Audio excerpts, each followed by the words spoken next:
നേരത്തെയൊക്കെ ഈ ട്രാഫിക് പോലീസിന്റെയിലൊക്കെ പല സാധനങ്ങളുണ്ട്. ഈ ട്രാഫിക് നിൽക്കുമ്പോൾ ഇപ്പൊ റോഡിലോട്ട് ഇറങ്ങി ഇപ്പൊ ഈ എറണാകുളത്ത് ഈ പാലാരിവട്ടം എടപ്പള്ളി ഈ ഭാഗത്തൊക്കെ ഇങ്ങനെ ട്രാഫിക് ബ്ലോക്ക് ഉണ്ടാകുമ്പോൾ യൂട്ടേണിന്റെ അവിടെ പോലീസുകാർ നിൽക്കും. എന്നിട്ട് അവരിങ്ങനെ ഇറങ്ങി റോഡിലോട്ട് എന്നിട്ട് കൈ കാണിക്കും. ഇനി ഞാൻ നോക്കുമ്പോൾ ഒരു പോലീസുകാരനെ ഇങ്ങനെ ഇങ്ങനെ എന്തൊക്കെയോ കാണിക്കുന്നു. ഞങ്ങളോട് ഇയാൾക്ക് എന്തെങ്കിലും പറ്റിയോ, അതോ നാടൻ കലാരൂപങ്ങൾ വല്ലതും പോലീസ് അവതരിപ്പിച്ച് ഫേസ്ബുക്കിലെ പേജിൽ പോസ്റ്റ് ചെയ്യാനുള്ള പരിപാടിയാണോ എന്നൊന്നും അറിയത്തില്ല. മീഡിയയുടെ ഒക്കെ പേജ് ഉണ്ട്, അപ്പൊ അതിനകത്തൊക്കെ ഇങ്ങനെ പോലീസുകാരുടെ കലാ പരിപാടികളൊക്കെ വരാറുണ്ട്. അപ്പൊ അതുപോലെ വല്ലതും ആണോ എന്നൊക്കെ സംശയിച്ച് പെട്ടെന്ന് ഇതെന്തോ ഇത് കാണിക്കുന്നത്. ഓരോരുത്തർ ഓരോന്ന് വന്ന് കാണിക്കും, അവരവർക്ക് പറ്റുന്ന അവരുടെ ദേഹത്ത് വന്ന് വണ്ടി ഇടിക്കാതിരിക്കാൻ തന്നെ കാണിക്കുന്ന പോലെ. അപ്പോ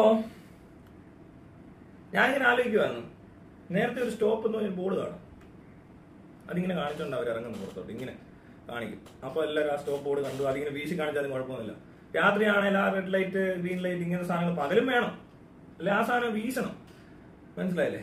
എന്ത് സാധനമല്ലേ സ്റ്റോപ്പ് ബോർഡ്, അത് അല്ലെങ്കിൽ ഇത് എന്തെങ്കിലും കാണിച്ചിട്ട് വേണം നിർത്താൻ. അല്ലാതെ ഈ പോലീസുകാരൻ കിടന്ന് ഡാൻസ് ഒന്നും കളിച്ചിട്ടല്ലേ ഇതൊരു, മനസ്സിലായല്ലോ? എന്നാൽ അങ്ങനത്തെ ഒരു പരിപാടി അല്ലല്ലോ. എന്തെല്ലാം കാര്യങ്ങളാണ് നമ്മൾ ശ്രദ്ധിക്കുന്നേ, അല്ലേ? ശ്രദ്ധിക്കുമ്പോ എല്ലാം ശ്രദ്ധിക്കണ്ടേ?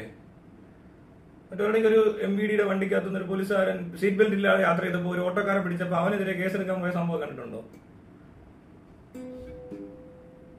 അതുപോലത്തെ കാര്യങ്ങളൊക്കെ നടക്കാറുണ്ട് ഇടയ്ക്ക്. അതിന്റെ ഒന്നും ആവശ്യമില്ല. ശരിക്കും പറഞ്ഞാൽ ഈ പറഞ്ഞ പോലെ വേണ്ട സാധനങ്ങളൊക്കെ കൊടുത്തു വിടുക, അല്ലാതെ ഇങ്ങനെ റോഡിലോട്ട് ഇറക്കി വിട്ടിട്ട് ഒരു ഡാൻസ് കളിക്കുന്ന പോലത്തെ പരിപാടിയൊക്കെ പോലീസുകാർ റോഡിൽ നിന്ന് കാണിക്കുന്നു. എങ്ങനെയാലും ആ വണ്ടി ഒന്ന് നിർത്തണം, അതാണ് പുള്ളിയുടെ ഉദ്ദേശം. പക്ഷെ നിർത്താൻ വേറെ മാർഗങ്ങളില്ല. റോഡിൽ നടുക്കോട്ട് കയറുന്നുണ്ട്. ശരിക്കും പറഞ്ഞാൽ ലൈറ്റാ വേണ്ടത്, അല്ലേ? എന്തിനൊന്ന് ഫ്ലാഷ് ചെയ്യാൻ കൂടെ വേണം.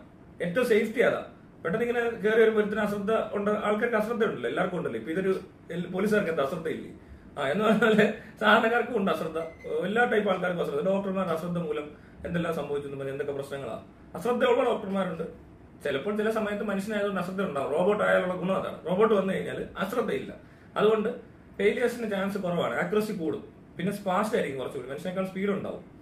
കാരണം മനുഷ്യനെ നിന്ന് മരവിച്ച് കുറച്ച് കഴിയുമ്പോഴത്തേന് സ്പീഡ് കുറയും, ആക്യുറസി കുറയും, അങ്ങനെയൊക്കെ പറ്റും സർജറി ടൈമിൽ. റോബോട്ട് ആണെങ്കിൽ അത് എത്ര നേരം നിന്നാലും കുഴപ്പമില്ല, നിൽക്കുമല്ലോ അത്. അപ്പൊ അതുകൊണ്ട് റോബോട്ട് വരുന്നത് വളരെ നല്ല കാര്യം തന്നെയാണ്.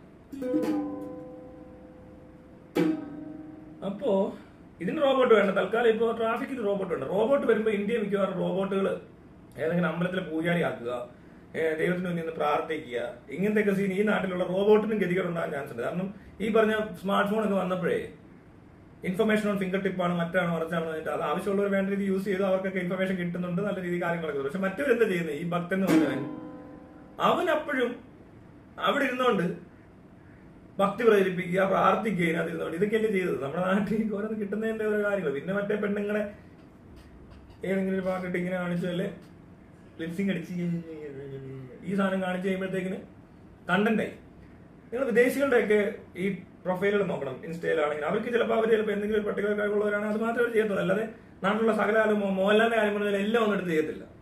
അത് മോഹൻലാൽ ഈ നാടിന്റെ ഒരു എന്താ പറയുക ഹീറോ എന്ന് പറഞ്ഞ പോലെ കണ്ട ഒരാളെ, അതാ ഇവിടുത്തെ നാട്ടുകാർക്ക് കുഴപ്പമില്ല. എല്ലാം പാടണം, ഡാൻസ് കളിക്കണം, സാഹസികനായിരിക്കണം, എല്ലാം കഴിഞ്ഞ ഒരാളുണ്ടെന്നൊക്കെ വിശ്വസിക്കുന്ന ആൾക്കാർ. അവിടുന്ന് അങ്ങനെയുള്ള വിശ്വാസമൊന്നും ഇല്ല. പ്രത്യേകിച്ച് ദൈവവിശ്വാസം ഇല്ലാത്തതുകൊണ്ട് അവിടെ ആ പ്രശ്നം ഉണ്ടാകത്തില്ല. എല്ലാം കൂടെ ഒരിടത്തോട്ട് കൊണ്ട് ഉണ്ടാക്കത്തില്ലായിരിക്കും. അവരവരുടെ കഴിവ് അവരോട് കാണിക്കുന്നു, നല്ല വൃത്തിക്ക് ചെയ്തുകൊണ്ടിരിക്കുന്നു, അവരത് മാത്രമേ ചെയ്യുന്നുള്ളൂ. ആവശ്യമില്ലാത്ത വേറെ പരിപാടിക്കൊന്നും പോകുന്നില്ല. ഞാനാണ് നിങ്ങൾ ശ്രദ്ധിച്ചിട്ടില്ലേ? ഞാൻ ഇങ്ങനെ വേറെ പരിപാടിക്ക് ഞാൻ ഇതൊക്കെ എനിക്ക് പറ്റുന്നുള്ളൂ, ഞാൻ ഇതൊക്കെ ചെയ്തുള്ളൂ, അത്രേ ഉള്ളൂ. വലിയ നിർബന്ധമൊന്നുമില്ല. അങ്ങനെ അവർ ഈ പേജുകളൊക്കെ ഒരു നോക്കണം വിദേശികളുടെ. അവിടെ അങ്ങനെ അത്രയും ഭയങ്കര ലൈക്ക് മില്യൺസ് ഓഫ് വ്യൂ, കാരണം അത്രയും മില്യൺ ആൾക്കാർ അവിടെ ഇല്ല. മനസ്സിലായി? അതാണ് മെയിൻ പ്രശ്നം. പിന്നെ എല്ലാവരും ഇങ്ങനെ ഇതിനകത്ത് നോക്കിയിരിക്കുന്ന നാട്ടുകാർ ഇവിടെ ഉള്ളൂ. രാവിലെ എന്നിട്ട് ഗുഡ് മോർണിംഗ് മെസ്സേജ് എല്ലാം കൂടെ അയച്ചു കൂട്ടി, ഒരു പ്രാവ്, ഒരു കിളി, പിന്നെ ഒരു കടൽത്തീര, ഒരു സൂര്യൻ ഉദിക്കുന്നു ഏണ്ടൊക്കെ കാണിച്ചുകൊണ്ട് ഉള്ള ഗുഡ് മോർണിംഗും ഗുഡ് നൈറ്റ്. രാത്രി ആയി കഴിഞ്ഞാൽ പിന്നെ ചന്ദ്രനും ചന്ദ്രക്കലയും മറ്റതും മറിച്ച് എല്ലാം കൂടെ ഇട്ടിട്ട് ഗുഡ് നൈറ്റ് മെസ്സേജ് അയക്കുന്ന വേറെ ഒരു രാജ്യക്കാരും ഉണ്ടെന്ന് എനിക്ക് തോന്നുന്നു. ശ്രീലങ്കയിൽ കാണും, ഫിലിപ്പീൻസിലും കാണും, പാകിസ്ഥാനിലും ഉണ്ടാകാൻ ചാൻസ് ഉണ്ട്. ഇതുപോലത്തെ രാജ്യങ്ങളിലേ ഉള്ളൂ ഇത്രയും ആൾക്കാർ. അല്ലാത്തവരൊന്നും ഇങ്ങനെയുള്ള പരിപാടി അവതരിപ്പിക്കുന്നവരല്ല. അതുകൊണ്ട് ഇന്ത്യൻസിനെ കൊണ്ട് വലിയ ബുദ്ധിമുട്ടാണ്. ഈ വാട്സപ്പിനൊക്കെ ജാം ആവും. ചിലപ്പോൾ രാവിലെയൊക്കെ ഭയങ്കര കൺജഷനാണ് ഈ WhatsApp. Good morning message, birthday message, ഇല്ലാത്ത എല്ലാ പരിപാടി ഉണ്ടല്ലോ, ഉള്ള ആഘോഷം മൊത്തം മെസ്സേജ്, വീഡിയോകളുടെ എണ്ണം കൂടുതൽ. അയ്യോ, അപ്പൊ അത് ഈ നാടിന്റെ ഒരു പ്രശ്നമാണ്. ഞാൻ പറഞ്ഞു വന്ന വിഷയം ശരിക്കും ഞാൻ വിഷയത്തിന് ഒരുപാട് തെന്നി മാറിപ്പോയി. അപ്പോ നമ്മൾ പറഞ്ഞു വരുന്നത് ഇതുപോലെ ഒരുപാട് കാര്യങ്ങളുണ്ട് കേട്ടോ. നമ്മളിവിടെ ശ്രദ്ധിക്കാനാണെങ്കിൽ അതിനേ നേരമുള്ളൂ. സത്യത്തില് ഈ നാട്ടിലെ ഗവൺമെന്റ് ഫെസിലിറ്റീസ് എല്ലാം അവിടുത്തെ ജീവനക്കാരെയും പോലീസിനെയും ഫയർഫോഴ്സിനെയും ഒക്കെ ശ്രദ്ധിച്ചു കഴിഞ്ഞാണല്ലോ ചെറിയ ചെറിയ നാട് തന്നാവും. അവരിറങ്ങി ഈ നാട്ടുകാരുടെ ഹെൽമെറ്റ് പിടിക്കുന്ന നേരത്ത് അവർ സ്വയം ഒന്ന് നന്നായി കഴിഞ്ഞാൽ അല്ലെങ്കിൽ അവർ ഉപയോഗിക്കുന്ന കാര്യങ്ങളിലൊക്കെ ഒരു വ്യത്യാസം വരുത്തി കഴിഞ്ഞാൽ ഇത്രയും ഇറങ്ങി അടക്കേണ്ടിയും വരത്തില്ല, ഹെൽമെറ്റ് ഒന്നും പിടിക്കാതെ തന്നെ ആൾക്കാർ വെച്ചോളൂ എന്നാണ് എനിക്ക് തോന്നുന്നത്. അല്ലെ ശരിയല്ലേ? ഇവിടുത്തെ നിയമപാലനം എന്ന് പറഞ്ഞൊരു ഏരിയ, നിയമ സംരക്ഷണം എന്ന് പറഞ്ഞ സ്ഥലം, ഇതെല്ലാം ഭയങ്കര വീക്കല്ലേ? നിയമം പാലിക്കുന്നവരും ഇല്ല, നിയമം സംരക്ഷിക്കുന്നവരും ഇല്ല, എല്ലാം നിയമവിരുദ്ധരാ. ഒരു രീതി നോക്കിയാൽ ഏതൊരു പോലീസുകാരനും എത്രത്തോളം നിയമവിരുദ്ധ പ്രവർത്തനങ്ങൾ ഏർപ്പെട്ടുണ്ടാവും നമുക്ക് അറിയാൻ പറ്റത്തില്ല. മനസ്സിലായോ? എല്ലാ പോലീസുകാരെ പറ്റി അല്ല. എനിക്ക് തോന്നുന്നു ഭൂരിഭാഗം പോലീസുകാർ അങ്ങനെ തന്നെയാണ്. നിയമവിരുദ്ധ പ്രവർത്തനങ്ങളിൽ ഏർപ്പെടുന്ന ടൈപ്പ് ആളുകളാണ് കൂടുതൽ പോലീസുകാരിൽ ഉള്ളത്. അതിനകത്ത് കൈക്കൂലി മേടിക്കുന്നവർ കാണും, മറ്റേ ഈ പറഞ്ഞ പോലെ സ്വാധീനം ഉപയോഗിച്ച് പലതും ചെയ്യുന്നവർ കാണും, കള്ളക്കേസിൽ കൊടുക്കുന്നവർ കാണും. മനസ്സിലായില്ലേ? പല താല്പര്യങ്ങൾ, രാഷ്ട്രീയ താല്പര്യം, അല്ല പിന്നെ വേറെ എന്തെങ്കിലും താല്പര്യം വെച്ചിട്ട് ഒരു നിരപരാധിയെ കുറ്റവാളി ആക്കാൻ ശ്രമിക്കുന്നവർ കാണും. എന്തെല്ലാം പ്രശ്നം. ഏറ്റവും എന്താ പറയണ്ടേ, ഒരു തരത്തിൽ നിയമവിരുദ്ധമായ ഒരു പ്രവർത്തനം നടത്താൻ പാടില്ലാത്ത ഒരു മനുഷ്യനായിരിക്കണം അയാൾ. അതല്ല ഇവിടുത്തെ ഏതോ തട്ടിപ്പ് നടത്തേണ്ട ഒരു മനുഷ്യനെ പിടിച്ച് പോലീസിൽ കയറ്റുന്നു, അയാൾ അവിടെ നിന്ന് തട്ടിപ്പ് നടത്തുന്നു എന്ന് പറയുന്ന പോലെയാ. പിന്നെ ഇവിടുത്തെ സ്കൂളിലാണെങ്കിലും പഠിപ്പിക്കുന്നതൊക്കെ വേറെ എന്തൊക്കെയാണെന്ന് എനിക്ക് തോന്നുന്നു. അതുകൊണ്ട് ഈ നാടിങ്ങനെ നശിച്ച് കിടക്കത്തേ ഉള്ളൂ.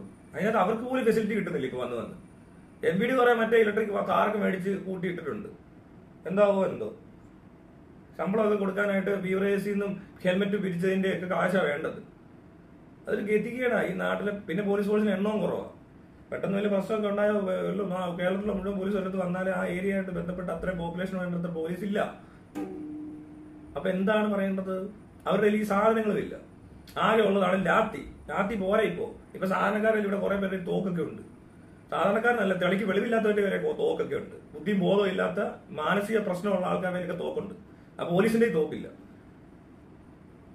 അതിപ്പോ തോക്ക് വേണമെന്നില്ല. മറ്റേ ഇപ്പൊ യൂറോപ്പ് യൂസിലെ എല്ലാ ഡെവലപ്ഡ് കൺട്രീസിലൊക്കെ ഉപയോഗിക്കുന്ന ടൈപ്പ് മറ്റേ എന്താണ് ഷോക്ക് കൊടുക്കുന്ന ഒരു സാധനമൊക്കെ ഉണ്ടല്ലോ, ടോർച്ച് പോലെ ഇരിക്കുന്നത്. അതൊക്കെ പിടിച്ച് ആ സാധനങ്ങൾ വേണം. അവിടുത്തെ ലാത്തി വേറെയാണ്. അതുപോലത്തെ സാധനങ്ങളൊക്കെ ഇവിടെ വേണം ശരിക്കും പോലീസിന്.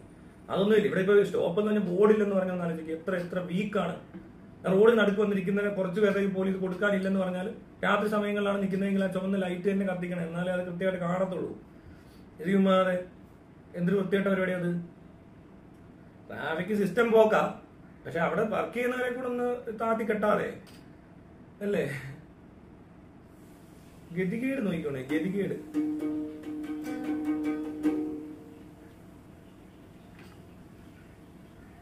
എന്റെ കൽവിലെ വെണ്ണിലാവനെ നല്ല പാട്ടുകാരാ, തട്ടമിട്ട് ഞാൻ കാത്തുവെത്തരൻ മുല്ല മുട്ടിലൂറും.